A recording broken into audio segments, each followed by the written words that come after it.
یہ ہیں بدلو کی نشریات۔ مابین منو تو پاکستان جان جان پاکستان دل دل پاکستان جان جان پاکستان۔ ناظرین، میں ہوں امتیاز عالم، اپنے پروگرام انگیخت کے ساتھ بدلو کی نشریات میں۔ آج یہ میرا دوسرا پروگرام ہے۔ آج ہم بات کریں گے جشن آزادی کی، اور جس طرح جشن آزادی منایا جاتا ہے والہانہ طریقے سے۔ دنیا بھر میں ایسے اس جوش و خروش کے ساتھ کہیں بھی اس طرح جشن آزادی نہیں منایا جاتا جس طرح پاکستان میں۔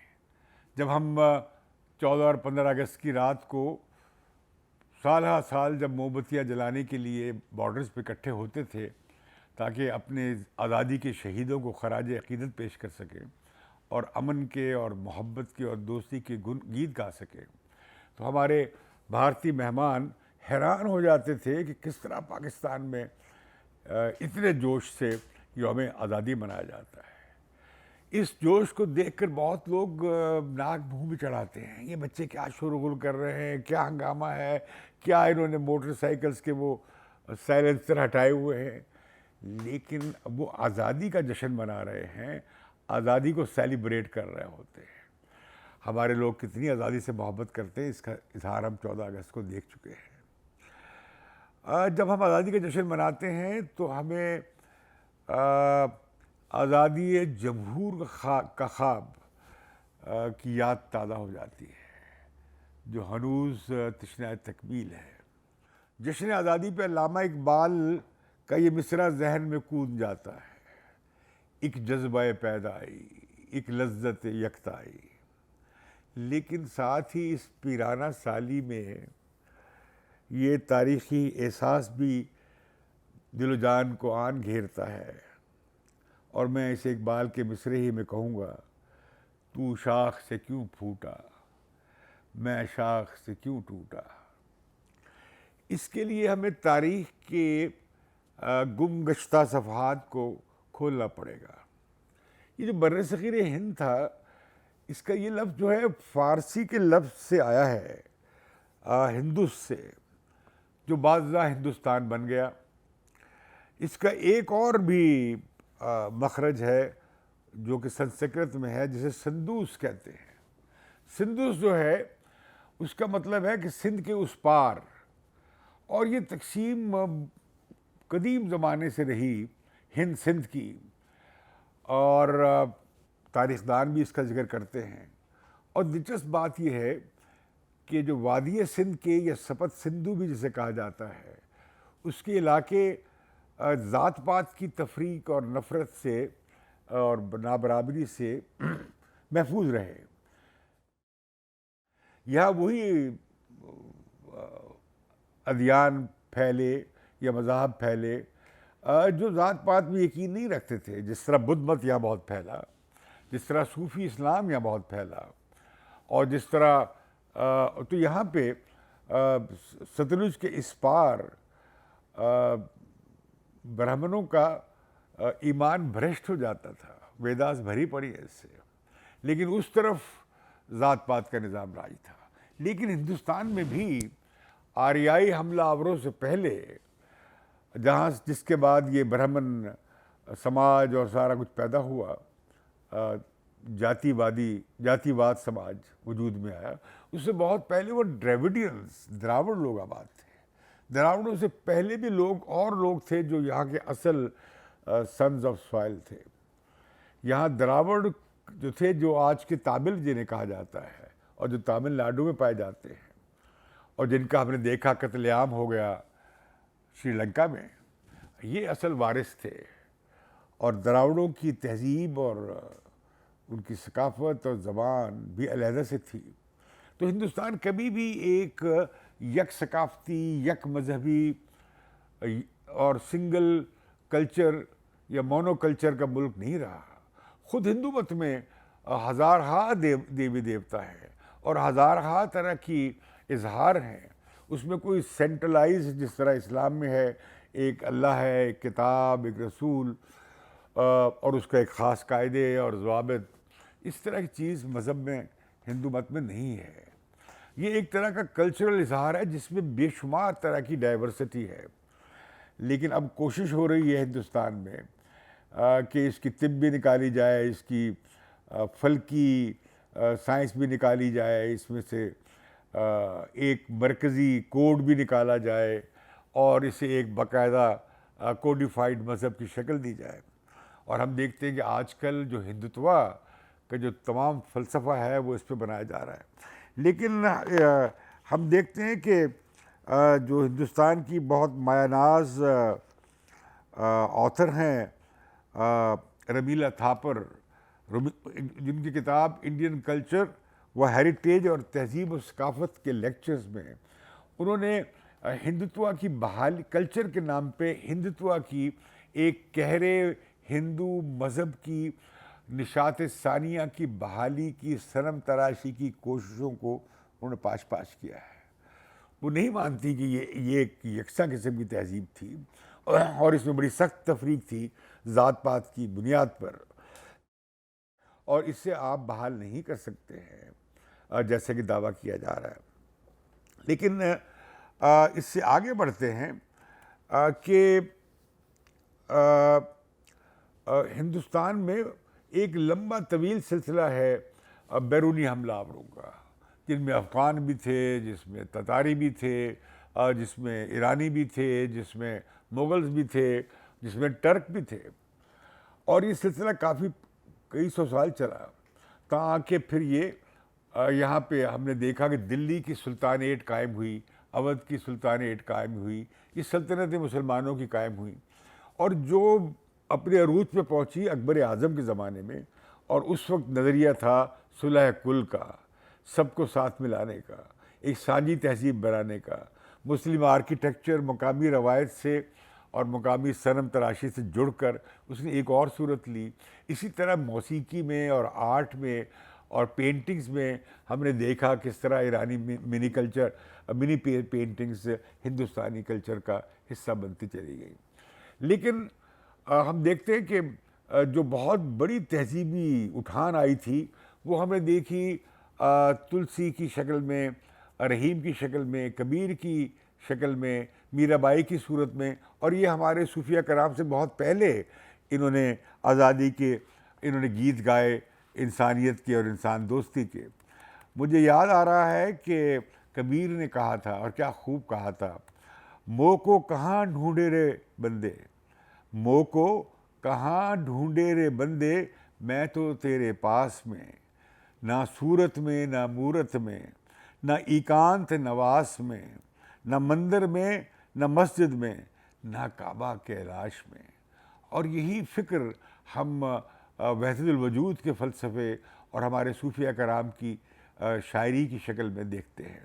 بلے شاہ نے کیا خوب کہا تھا، سجدے کردیاں گھس گئے متھے، نہ رب تیرتھ نہ رب مکے۔ تو یہ وہ زمانہ تھا کہ جب صلح کل کی بات ہو رہی تھی اور مذہب سے ماورا ہو کر انسانی تعلق اور رشتوں کے لیے جگہ اور روحانی جگہ بھی بنائی جا رہی تھی۔ تو اس کے بعد کیا ہوا کہ انگریز ایسٹ انڈیا کمپنی آئی۔ یہ ایک اور طرح کی مداخلت تھی، جدید تجارتی اور صنعتی سرمایہ کاری کی ابھرتی بھی قوت برطانیہ کی کمپنی تھی، جس نے آ کے پہلے تو ٹھیکے لیے اور ساحلی علاقوں پہ اپنی چوکیاں بنائیں، بعد ازاں وہ قابض ہوتے چلے گئے، یہاں تک کہ آخری جو مغل فرما روا تھے وہ بالکل بے چارگی کا شکار ہو گئے اور بالکل ان کے اختیارات چھن گئے اور وہ بھی وظیفہ خور ہو گئے۔ تو مغلوں کی سلطنت کے زوال پہ 1857 میں بہت بڑی جنگ آزادی کی جنگ لڑی گئی۔ اس جنگ آزادی میں یہ کوئی مذہبی جنگ نہیں تھی، اس میں ہندو بھی شامل تھے، اس میں مسلمان بھی شامل تھے، اس میں سکھ بھی شامل تھے، اور انہوں نے مل کر انگریزوں کو ہندوستان سے نکالنے کی کوشش کی۔ سپاہیوں کی بغاوتیں ہوئیں، انہوں نے اپنے افسروں کو مار ڈالا اور پھر وہ دہلی پہ قبضہ کرنے کے لیے چل نکلے۔ تو اس میں بڑی بڑی کمال کی تاریخ ہے 1857 کی آزادی کی، جسے غدر کہا گیا کلوریلسٹ نے۔ انگریزوں نے ہندوستان میں اپنا ایک کلونیل سسٹم بنایا، وہ اینگلو سیکسن قوانین کا نظام لائے، انہوں نے جدید ریاست کی بنیاد رکھی، انہوں نے پولیس منظم کی، فوج منظم کی، سول سروس یا نوکر شاہی بنائی، کالا صاحب جسے ہم کہتے ہیں، انہوں نے ریلوے اور مواصلات کے نظام کو بلڈ کیا، سکہ رائج کیا اور ماڈرن اکانومی کی بنیاد ڈالی۔ لیکن اس نقطہ نظر سے کہ ہندوستان کی خام مال، اس کی کپاس، اس کی پٹسن اور اس کی دھاگا استعمال ہو انگلستان کی فیکٹریوں میں، اور اس طرح یہ کچے خام مال کی سپلائی کا مرکز بن جائے انگلستان میں جدید صنعت کاری اور سرمایہ داری کے فروغ کے لیے۔ اسی زمانے میں جب یہ چیز ہو رہی تھی تو ہم نے دیکھا کہ خود اودھ کی ریاست میں اور سلطانیٹ کے دہلی کی سلطانیٹ کے زوال کے بعد مسلمانوں میں بہت ایک احساس محرومی پیدا ہوا کہ ہم تو بہت صدیوں حکمران رہے، اب ہمیں پوچھتا کوئی نہیں ہے۔ تو اس محرومی کے احساس کے تحت سر سید احمد خان کا مسلم قومیت کا نظریہ وجود میں آیا۔ انہوں نے مسلمانوں کی تعلیم کے لیے علی گڑھ کالج قائم کیا اور انگریزی کی تعلیم اور جدید سائنسی علوم کے فروغ کی اور اقلیت پسندی کو فروغ دینے کی بات کی۔ لیکن دلچسپ بات یہ ہے کہ یہ جو رجحان تھا، جو کہ اسلام کے اندر ہی ایک رجحان تھا سر سید احمد خان کا، اس کے مقابلے میں جو روایتی علماء کرام تھے، بھلے وہ دیوبند کے تھے یا بریلی فکر کے تھے، ان سب نے ان کے خلاف فتوے دیے اور رد کیا کہ ہمیں جدید علوم اور انگریزی کی تعلیم حاصل نہیں کرنی چاہیے۔ یہی تضاد ہمیں روایتی کا اور جدیدیت پسندی کا یہ تضاد آج تک مسلم دنیا میں ہمیں چلتا نظر آ رہا ہے، اور اس کا بھی حل کوئی نہیں نکلا۔ یہی وہ زمانہ تھا کہ جب کانگریس وجود میں آئی، اور دلچسپ بات ہے کہ کانگریس کی صدارت ایک انگریز کے پاس تھی، کیونکہ وہ بھی بہت سے انگریز تھے جو کلونیلزم کے خلاف تھے۔ پھر یہ کانگریس میں اٹھان تب آئی جب مہاتما گاندھی واپس آئے اور وہ مہاتما بنے، مہاتما کہلائے، اور ساتھ ہی محمد علی جناح ہندوستان میں ہندو اور مسلمانوں کے سفیر اعظم کے طور پر انہیں قدر کی نگاہ سے دیکھے جانے لگا۔ بڑی کوشش کی قائد اعظم نے کہ کانگریس جو ہے وہ سیکولر راستے پہ چلے۔ وہ بہت شاکی تھے جس طرح گاندھی جی استعمال کرتے تھے ہندو اصطلاحات کو یا اس کی رسموں کو یا طرز زندگی کو یا لباس کو یا بات چیت کی اپنے ڈھنگ میں۔ تو قائد اعظم کا اعتراض یہ تھا کہ اس طرح یہاں پہ ایک فرقہ وارانہ تقسیم پیدا ہو گئی۔ آپ دیکھیے ایک بڑے شدید اختلافات پیدا ہو گئے۔ جناح جو تھے وہ گوکھلے کے ساتھ تھے، گوکھلے کے فالوور تھے، اور یہ کانگریس میں دونوں رجحان تھے، ایک طرف گوکھلے تھے اور دوسری طرف دوسرے لوگ تھے جن کے درمیان کچھ جس طرح ہم دیکھتے ہیں کہ اس میں سافٹ ہندوتوا کا رجحان پایا جاتا تھا، لیکن گوکھلے بہت سیکولر تھے اور جناح ان کے ساتھ تھے، ان کے ساتھ کام کرتے رہے۔ تو جناح کا اختلاف بنا، اور پھر مسلم لیگ بھی اس زمانے میں 1905 میں ڈھاکہ میں بن گئی تھی۔ ایک طرف قائد اعظم مسلم لیگ سے نا امید تھے کیونکہ مسلم لیگ رجواڑوں کی اور نوابوں کی جماعت تھی اور اس کا پہلا نقطہ تھا انگریز کی وفاداری۔ تو قائد اعظم بہت مایوس تھے اس مسلم لیگ سے، اور پھر کانگریس سے بھی مایوس ہوتے کہ چلے گئے۔ یہی وہ دور تھا کہ جب بہت دلچسپ بات ہے، دو چیزیں سامنے آئیں۔ ایک تحریک خلافت پیدا ہوئی اور ترک وطن کوئٹ انڈیا موومنٹ شروع ہوئی، جس کا مدعا یہ تھا، مقصد یہ تھا کہ وہ ترکی میں جو خلافت عثمانیہ ختم ہوئی تھی اس کی بحالی کے لیے چل نکلے۔ ہزاروں لوگ اس میں شامل ہو گئے، اور اس میں بڑے بڑے جو ہندوستان کے علماء کرام اور دوسرے لوگ شامل ہوتے گئے۔ لیکن قائد اعظم محمد علی جناح نے اس کی مخالفت کی کہ یہ ہمارا کام نہیں ہے، یہ ترکی کے عوام کا فیصلہ ہے کہ وہ کمال اتاترک کو قبول کرتے ہیں یا عثمانیہ کی سلطنت کو رکھتے ہیں، اور ہمارا ایسے لینا دینا نہیں ہے۔ لیکن آپ دیکھیے کہ گاندھی جی نے تحریک خلافت کی مکمل حمایت کی، اس میں شامل ہوئے، اور یہاں سے بھی ایک فرقہ واریت کو فروغ ملا۔ یہی وہ وقت تھا کہ جب 1925 میں یا 1925 میں راشٹریہ سیوک سنگھ کی بنیاد ڈالی گئی۔ راشٹریہ سیوک سنگھ جو کہ مدر پارٹی ہے بھارتیہ جنتا پارٹی، یہ جو لوگ تھے یہ نہ ترنگے جھنڈے کو مانتے تھے، نہ یہ قومی آزادی کی تحریک میں شامل تھے، بلکہ اسے چھوڑ کر علیحدہ ہو گئے تھے، اور انہوں نے یہاں تک کہ انہوں نے ترانے کو بھی قبول نہیں کیا تھا۔ تو یہ لوگ کٹر ہندو روایتی پسندی اور اس کی روایت کی بحالی کے قائل تھے، اور یہ ایک طرح کا کلچرل نیشنلزم کو فروغ دینا چاہتے تھے، جس کا کہ نیشنل لبریشن موومنٹ کے ساتھ کوئی تعلق نہیں تھا۔ اب ہندوستان کی جنگ آزادی میں طرح طرح کے لوگ تھے۔ اب وہاں پہ آپ کیا کہیں گے کہ جو انڈین نیشنل سبھاش چندر بوس کی سب سے پاپولر لیڈر تھے وہ ایک وقت میں، وہ علیحدہ ہو گئے تھے کانگریس سے، کیونکہ وہ کہتے تھے مسلح جدوجہد سے ہندوستان آزاد ہو سکتا ہے۔ تو انہوں نے ایک انڈین نیشنل آرمی بنائی، اور اس کے ساتھ یہ کہ وہ جاپان اور جرمنی کے جو فاشسٹ تھے ان کے ساتھ انہوں نے اتحاد بنایا، ان سے اسلحہ لیا، ٹریننگ لی، تاکہ وہ برٹش کلونیلسٹ کو شکست دے سکیں۔ ان کا تھیسس تھا کہ ہمیں دوسری قوت کو ساتھ ملا کر جو ہمارا بڑا دشمن ہے انگریز اور یا برطانیہ، اسے ہم شکست دے سکیں۔ پھر اس میں آپ دیکھیں گے ڈاکٹر امبیڈکر جیسے غریب جاتی کے اور پچھڑی ہوئی جاتیوں کے یا انٹچبلس کے لیڈر کے طور پہ سامنے آئے، اور وہی بعد میں انہوں نے ہندوستان کے کانسٹیٹیوشن کے بنانے کی کمیٹی کی سربراہی کی۔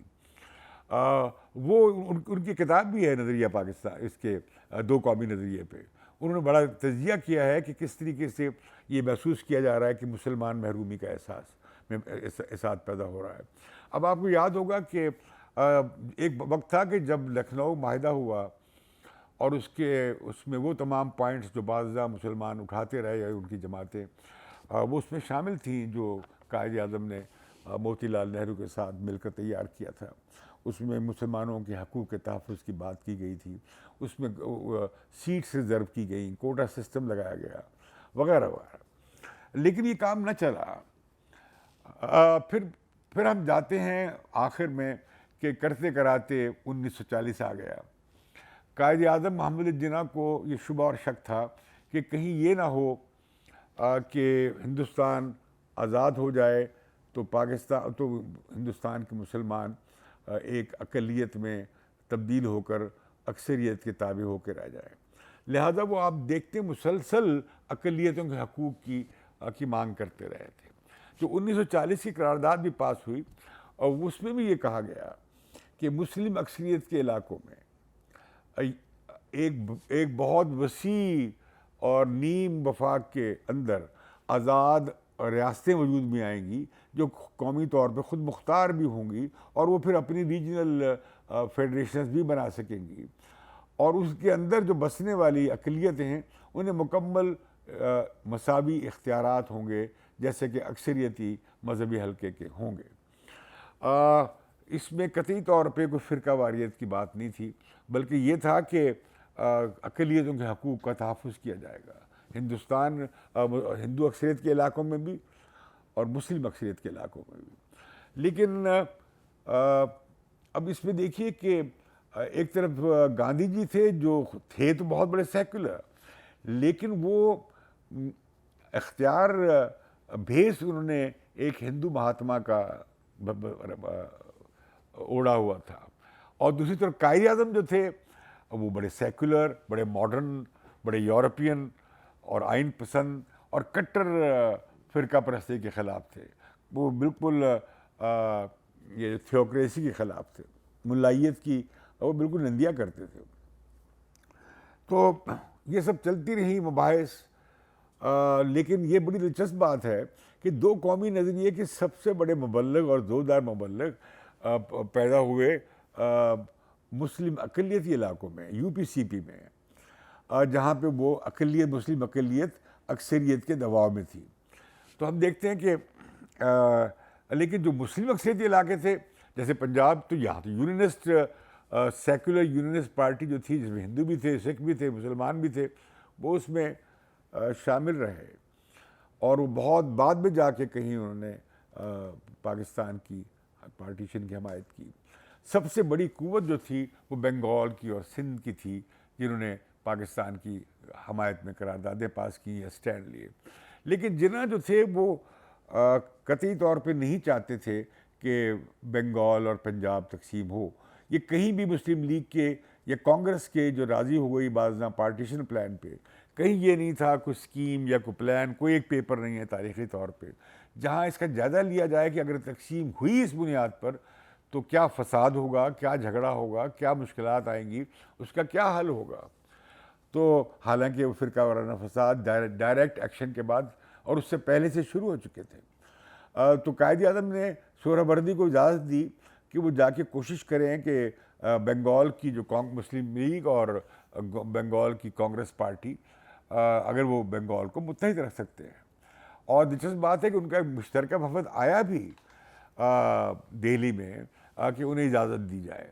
بعض جب فرقہ وارانہ فسادات پیدا ہوئے ڈھاکہ میں اور خوفناک قسم کے فسادات تھے تو وہاں گاندھی جی نے اور سہروردی نے مل کر بھوک ہڑتال کی، مرن برت رکھا اور اس کے خلاف احتجاج کیا، لیکن وہ ان فسادات کو روک نہ سکے. یہ فسادات پھیلتے چلے گئے. اب آپ دیکھیے کہ جب آخری وقت پہ قائد اعظم ملے ماؤنٹ بیٹن کو تو ماؤنٹ بیٹن کو انہوں نے کہا کہ بھئی یہ بنگال اور پنجاب تقسیم اب نہ کریں. تو ماؤنٹ بیٹن نے کہا کہ بھئی وہ تو آپ نے خود اس بنیاد پہ تقسیم چاہی ہے مذہب کی، تو پھر کیوں نہیں بنگال اور پنجاب تقسیم ہو گئے. تو اس تقسیم سے کیا ہوا کہ بہت خوفناک قسم کی خون ریزی ہوئی جو تاریخ میں اس سے بڑی خون ریزی نہیں ہوئی. اس سے بڑا آبادیوں کا اجڑنا اور ان کا انخلا ہونا تاریخ میں نہیں ہوا، اور لوگ روتے مر گئے اپنے جنم بھومیوں کو اور اپنے گاؤں کو اور اپنے گھروں کو یاد کرتے کرتے، جو مہاجر ہو کے ادھر سے ادھر گئے یا ادھر سے ادھر آئے. تو یہ پاکستان کی یہ جو پارٹیشن ہوئی اس کی اپنی ایک علیحدہ کہانی ہے، اور آزادی کی تحریک کی ایک علیحدہ کہانی ہے، جس میں ہم دیکھتے ہیں جیسے جلیانوالہ باغ لے لیں یا 1857 کی جنگ آزادی لے لیں، یا جو ہمارے علماء کرام تھے جمعیت علماء ہند کے، وہ جس طرح گئے کالے پانی گئے اور جس طرح انہوں نے لمبی سزائیں کاٹیں. یہ سب ہماری یا بھگت سنگھ تھے یا ان کے ساتھی تھے، یہ ہماری قومی آزادی کے ہیرو ہیں. لیکن ہمیں بڑا افسوس ہے کہ ہم اپنی آزادی کی کسی ہیرو کا کوئی دن نہیں مناتے جنہوں نے قربانیاں دیں اور جانیں دیں. تو یوں جب ہندوستان اور پاکستان ایک خون میں نہائی ہوئی آزادی حاصل کر پائے جو کہ ایک گہرائی ہوئی آزادی تھی. اس کے بارے میں فیض نے کہا تھا، یہ داغ داغ اجالا، یہ شب گزیدہ سحر، وہ انتظار تھا جس کا، یہ وہ سحر تو نہیں جس کی آرزو لے کر چلے تھے یار کہ مل جائے گی کہیں نہ کہیں.